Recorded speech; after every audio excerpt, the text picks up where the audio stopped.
John, why don't you give a quick introduction? All right. My name is John Lin, 中文名字林新伟. I'm with Minvest Consulting. We advise international projects, especially Chinese projects, to locate in the US. It's a busiest time over the past 2 decades, so I'm taking the pleasure to report to everyone a lot of exciting things happening. Thank you. Abby? Thank you, Peter. I guess we're really being diverse and international, that we're doing this in English and you're doing the introduction in Chinese. That's wonderful. I think my broken Chinese they've had enough of for today, so we'll do our English for now. Thanks. Good afternoon to our distinguished guests and friends. I'm Abby Lee. I work for CGCC as the Director of Corporate Communication and Research. My background is in communication, in particular in intercultural communication and marketing. So I've been privileged to be able to work with many Chinese companies going global, especially to the US, and helping them to connect with resources and services here needed to operate and compete in the US. And also I oversee our annual business survey project for the past 5 years at CGCC. So it's really my honor today to sit with John and Peter and to share with you some of the key results from and observations from our 11th annual business survey report. Thank you. So, Abby's being very modest. Abby has been working on this report for 5 years. She's done an incredible job. Every year the report keeps getting better and better. The questions get stronger and stronger. The answers we get from the Chinese companies, the members here in the US, have really been in much more detail year after year. So really with that, Abby, I think historically you'd give us a whole 20-minute rendition about all the points from the report. Maybe if you could just share with us, if we could have a little quiet in the room. I don't know how well the microphone is working, but Abby, if you could share with us maybe just some key highlights from the report for everybody here. Yeah, thank you. I will try to be brief this year. I will start with a basic overview of the persona of our survey sample this year. So we surveyed roughly 100 companies this year, and their sector distributions are quite diverse as usual, but we can see that the financials, industrials, and consumer discretionaries, those three combined account for nearly 60% of our whole population surveyed. And those companies actually came to the US in the recent decade or two, so they are quite young in their very early stages but also golden stages, still exploring the market. And their geographic locations in terms of their operational facilities and sites are quite easily identified to be clustered in metropolitan areas in the eastern and western coasts, and down south in the Mexico Bay Area in Texas, and also in the middle states and around the lake area. Those areas are closely aligned with the US economic hub, with obvious reasons for better access to the resources like talents, financing, natural resources, and as well as the policy incentives from different states. And taking their employment structure perspective, there has been a significant progress made towards the U.S. localization strategy. So actually, we can see from the chart that a total of 35% of the companies reported that their Chinese employees are accounted for less than 1% of their total workforce. That means almost all of their employees are local hires that will definitely contributes to the job creation and the localization strategy here in the U.S. So that's quite promising here. That's the very obvious progress made that we observed from this year's survey. In terms of the revenue relocation allocation strategies, I think the dominant strategies for Chinese companies in terms of the revenue allocation is to reinvest their local revenues and profits back into the U.S. market for further development here, either significantly or entirely. Significantly means the majority, like over 50% of them, are entirely reinvested in the U.S. So these are some basic demographic information about our surveyed population. And we also observed and through our data and our communication with business executives that companies are facing a more complicated and challenging environment here in the U.S. So there was a obvious increase of numbers of companies who have experienced a decline of profit and revenue. And if we can see from the at the bottom, I'll show you at the bottom of the chart for the year of 2023, the number of companies who has a declined revenue and a profit number has significantly increased. And at the top of the chart, there are only 7% of the company has experienced an increased revenue and profits. So that's definitely worse than the previous year. And the survey also reviewed a noticeable trend that there is a negative sentiment towards the overall U.S. Business and investment environment here through last year. And there are 45% of the companies surveyed reported that they felt a moderately declined environment operating here in the U.S. But these are some, negative or bad news we observed from our companies, but it's also encouraging to see from the data and our communication with the executives and companies that our Chinese companies are still committed to the U.S. market in the long term, because the United States remains to be their number one strategic market in terms of their global strategy and the whole world competencies. So that's something we definitely see that's promising. I think that sentiment resonates. I think it probably resonates with everybody in this room here, that yes, there are challenging times, but the Chinese companies, certainly the Chinese companies that I've been working with and exposed to over the years here, still are committed to the U.S. market for the long term. Certainly a localization strategy. I know for Bank of China, over 90% of our employees are local hire. And I think most companies, I don't consider it any different than an American company going to enter the Chinese market that needs to localize its employment. Chinese companies that come to the U.S., they have to have a local strategy, which is why we have John here with us. John, maybe you could share with us maybe your response to Abby's comments, your experience with Chinese companies, the challenges that they're facing today, maybe how those challenges are different than, say, 20 years ago when Chinese companies were first coming here, and really what does the future look like?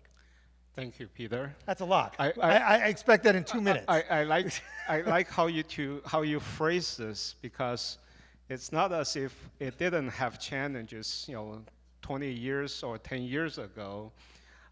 It's just a set of challenges. That's how we face in life every day. And before I start, I actually would like to, this is my, I think, 6th or 7th time to attend Select USA event. and also the event that hosted by CGCC. And I'm most grateful to have the opportunity to have met many of the familiar faces and new friends. And before I start, I want to acknowledge 中建美国. We worked together in 1999 on higher project. I saw two of 中建的同事在这里. I also want to acknowledge Ms. Sun, Sun Fiber.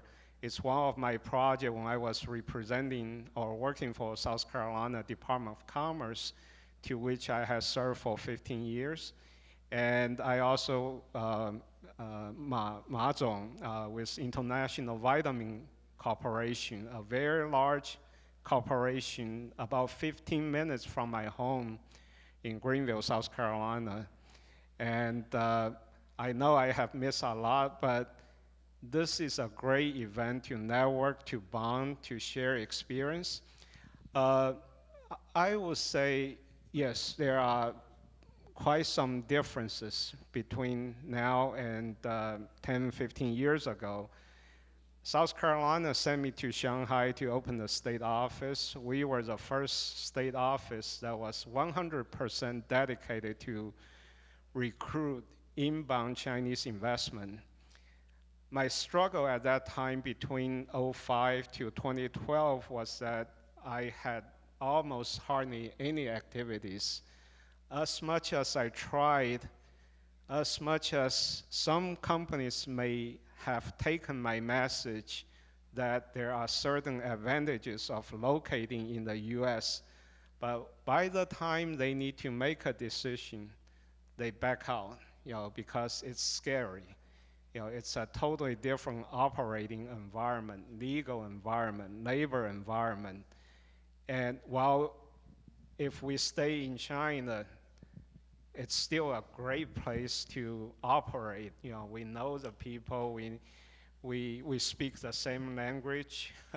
We know if we are in trouble, we know whom we should go to get problems solved. So I think it applies to our personal career too. I don't know about everyone sitting here, but I'm the type of person, I'm very laid back. I don't have a very ambitious plan in trying to plan my life. But sometimes we need that gentle push, no matter if you're a business or as you try to build your professional career, by which I mean, frankly speaking, the past few years, I'm quite sure if you run a business in China, you feel that push every day. You feel that push ever stronger every day. And not mentioning about the so-called geopolitical situation and everything else. So I'll be sure I'll mention 3 sets of challenges that we see that's most difficult as we work with inbound Chinese project. Actually, it applies to every project, domestic US company or European company, which one I will list where I can find a building with strong electricity supply. I'm not going to say it's impossible, but it's very hard, only because the past 2-3 years, the European companies, Japanese, Korean, and Chinese company, we are all looking almost at the identical site selection criteria if you happen to be in manufacturing. Number 2, it's the overall climate. Certain states had issued some policies or guidelines.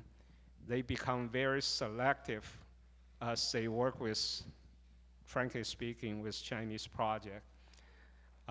Number 3 would be CFIUS declaration or review. I have brought over $2 billion worth of manufacturing projects into the US. Prior to June last year, I didn't know, obviously I heard about CFIUS and what they do, but I never thought a greenfield investment project requires any declaration or go through the procedure. However, I would also say every problem or issue has a solution, and we can overcome that. And by working with the allies, the different service providers, and we are still getting a lot of help from different states and communities, because again, if we look back the past 2, 3, 4 decades, we know situation changes. I know I mentioned this probably at the same event last year when President Nixon went to China in '72. For the outside world, China had already opened its doors slightly. But if you live in China, you didn't feel a thing. China was still what do you call that? Nothing happening. And 4 years later, with the pass of several leaders, and then 2 years later, Deng Xiaoping resumed the authority or power. And fast forward, 3 decades, we have seen tremendous economic growth in China. So let me drive in on one point of yours. In terms of states, and I promised I wouldn't ask John, what's his #1 destination or recommendation for Chinese companies? But are you seeing, is there any sort of a, we do oftentimes use the term here, red state, blue state, states that are sort of, blue state being a Democrat state, mostly controlled by a Democratic Party, or a red state, which is Republican. Red state being Texas, Florida, Democrat, more like New York, California. Is there any preference that you're seeing in this, or not really? Peter, I'm impressed about your question. Actually, as each company fill out the survey form in detailing their site selection requirement, on several projects, actually they are the projects they know certain amount of the so-called political scene in this country. So they actually would tell us, we prefer blue state over red states, because in their perception, the blue states tend to be more receptive to Chinese project. Which to some extent, I guess it's true, but what we have always told each of our projects that when we build a manufacturing operation in this country or anywhere, we are not looking at the next 3, 5 years. We are looking at the next 3, 4 decades. And again, the political winds shift and the situation changes. We still need to look at the basics, which to us, it's about the operating costs every day, the logistics, the labor force, where we can find the right site or building, electricity, natural gas, water. And after we come to a so-called short list, then we may, in today's environment, look at each location, evaluate how receptive to the particular project. Actually, in some communities, it's not about politics either, because certain parts of the US, certain communities, they just don't like a manufacturing project in my backyard. It has nothing to do with the fact that you might be a Chinese project. Further, I want to add, even the CFIUS declaration, it doesn't just apply to Chinese project. Actually, I'm currently working on a project. It's a European company. They would go through the same process if they happen to be within that so-called 99 miles radius. And it's just, obviously we know if you are a European company, it's easier, but there is a certain process that you have to go through. I think the CFIUS, I think many Chinese companies are familiar with the concept of CFIUS. Some companies have gone through the CFIUS process. Some are not sure. I think my only recommendation on the CFIUS front is, I think historically, some companies, doesn't matter, Chinese or otherwise, left CFIUS to sort of the end of the process. Nowadays, you really have to take the CFIUS process much earlier on in your due diligence. I think it's a key recommendation I've seen spoken about many, many times. Yes. But Abby, can you give some more, maybe from the report, what are some of the biggest challenges and concerns that you're seeing? Is it regulatory? Is it compliance? What are you seeing in terms of their localization strategies that's making it challenging for them? I actually agree with what John just shared, and his sharing actually aligned with our survey data and observations as well, because we do have observed that there has been a new trend of emerging trend of a new Chinese investment coming to the U.S. in recent post-pandemic years, and the industries of those investments are coming mainly from manufacturing and consumer products. So these two are basically the most popular industries, like coming from Chinese investments. And for manufacturing industries companies, compliance is the #1 challenge.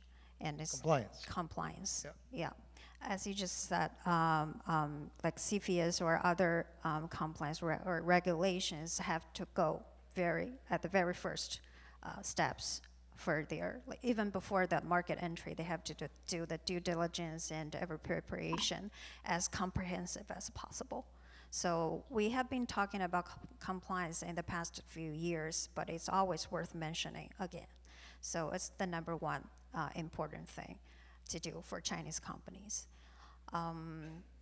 For the other part, like consumer products, I think, or it also applies to other industries for Chinese investments.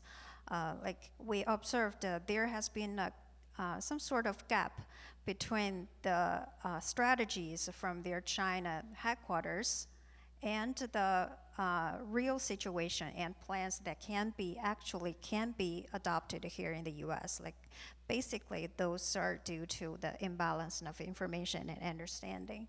That's something that companies have been dealing with in terms of their localization strategies.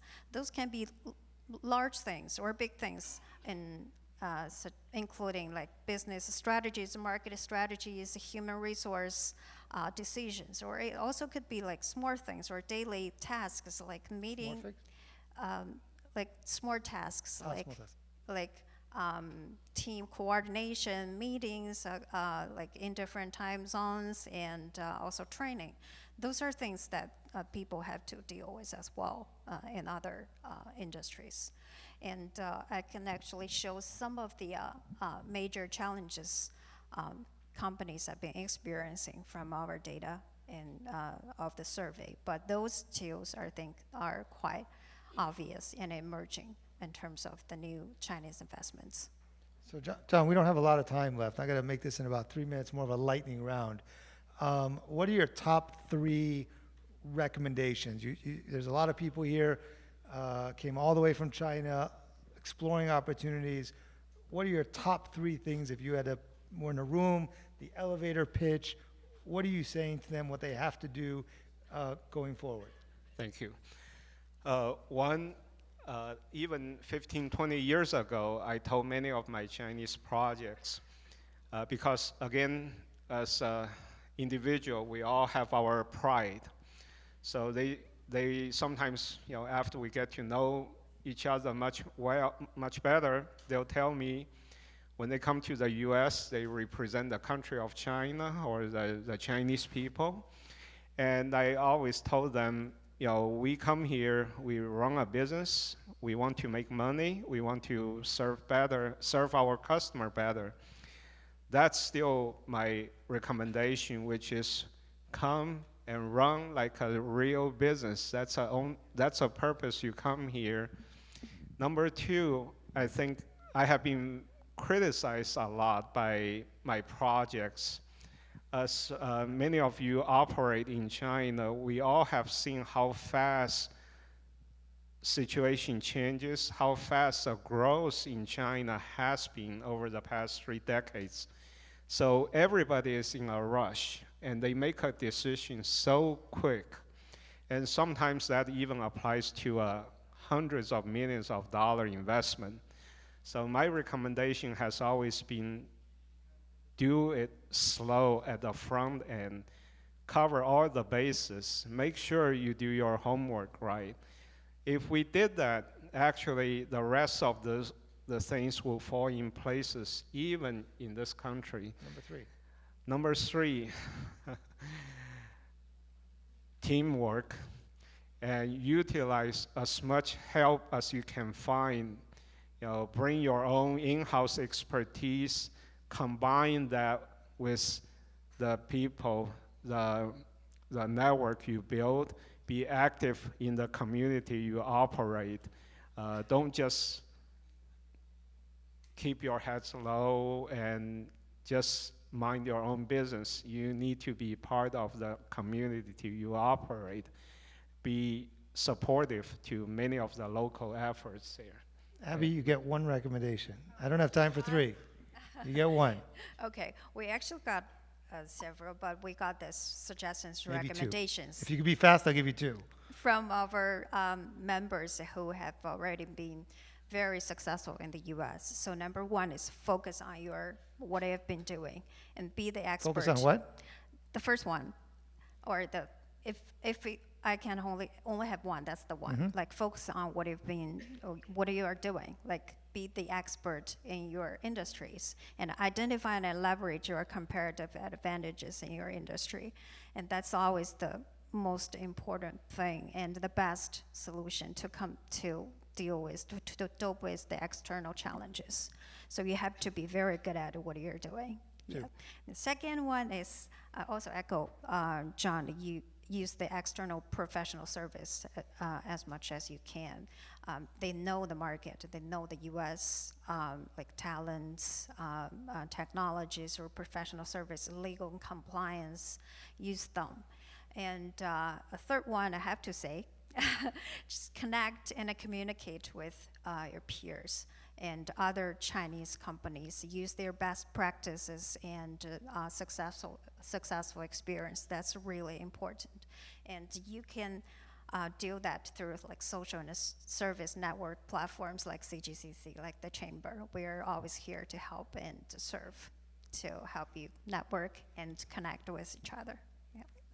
And I'm going to use moderator privileges here to give my final recommendation. Really only one, aside from all the expert advice that we've certainly heard today, and it's really been great advice, and the report gives great information. Tell your story, okay? It's I think John, you alluded to this a few minutes ago, but be a part of the community and tell your story. Yes, there is a negative impression of Chinese companies going on in the United States right now. It's a very sensitive and complex geopolitical situation. But if you don't tell your story, somebody else will tell it for you. And usually that means they will probably say it in a negative fashion. So all the good stories, everything that you do, whether it's economic growth, job growth, CSR, corporate social responsibility, ESG, any of those wonderful things that you are contributing to the local economy, to the local community, tell those stories, because you don't want somebody else to tell those stories for you, and basically be as transparent as possible, because you're coming here to invest, you're coming here to contribute, not just to make money, but you're coming here to contribute to the economic growth and the building of bridges between the US and China. And if you tell that story and you're transparent about it, that builds trust, that builds transparency, and I can assure you that will help you as you build your companies here in the United States, or your investments, or your partnerships with local companies. So with that, we are really out of time. I want to thank my partners here on stage for their expertise, and we're going to go into the next panel. But give a big applause to Abby and John.